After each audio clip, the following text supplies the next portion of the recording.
The disciples immediately left their nets. Jesus went into the synagogue and immediately began to teach. A leper was healed immediately. One of the things we will soon discover as we read Mark's Gospel together is that immediately is one of the evangelist's favourite words. And everything in the Gospel seems to happen at a pace, as though we were running to catch up with Jesus as he walked along the road. Well, that's all very well for Mark, but frankly, I need a sit down now. Oh, well, that's better. One of the advantages of reading the Bible in a year, and especially reading the four Gospels one after the other, is that we can see the different emphases that the four evangelists, the four authors, bring to their text. Now, we know very little about the evangelists.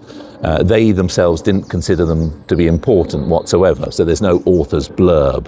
And all the evidence we have really comes from their own writings and a few scraps of information left from the early church. But many people think that Mark may have been Peter's companion, and that he might have travelled round with Peter as Peter preached in the churches of the Eastern Mediterranean, and that he heard these stories being told by Peter and then wrote them down at some point. And we're not sure exactly when. We think it was between 30 to 40 years after Jesus' crucifixion. But most scholars would now say that Mark is the first gospel that was written. And one of the key pieces of evidence for that is how unpolished Mark can seem in comparison to Matthew and Luke. And it has the feel of being slightly closer in some respects to Jesus, the original Jesus, with less theological reflection. Now, as we read Mark's Gospel, there are lots of things that we might like to watch out for. So we might like to watch out for all the immediatelys and how much everything happens in Mark at a pace. We might like to think about how Jesus keeps his identity secret in Mark much more than the other Gospels. We might notice how the Passion narrative takes up almost half of the entire Gospel, and how we have this big turning point in the centre of Mark where Peter finally recognises who Jesus is.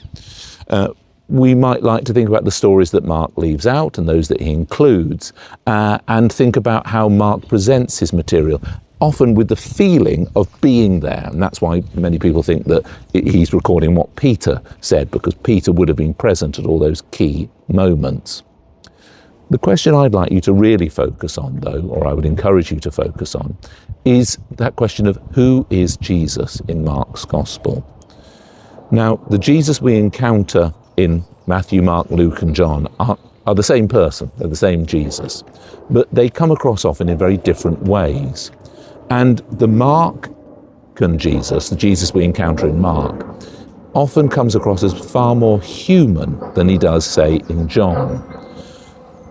Jesus gets hungry, thirsty, he gets cross with people, he gets tired and he wants to sleep on a cushion in the boat, all those nice little details we get in Mark.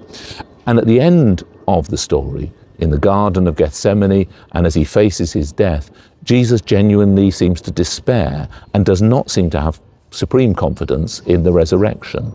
So it's a much more human portrayal of Jesus. So what does that say to us about Jesus and about ourselves? A very good question was asked at one of our Bible studies about which is my favourite book of the Bible.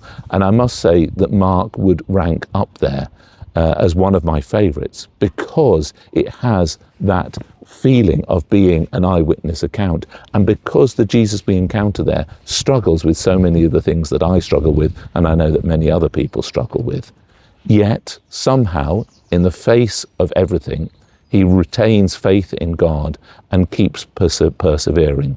And that, for me, is a wonderful inspiration. So I hope that you enjoy reading Mark's Gospel and that you find something new within its pages. And I look forward to hearing what you have discovered in this story of all stories.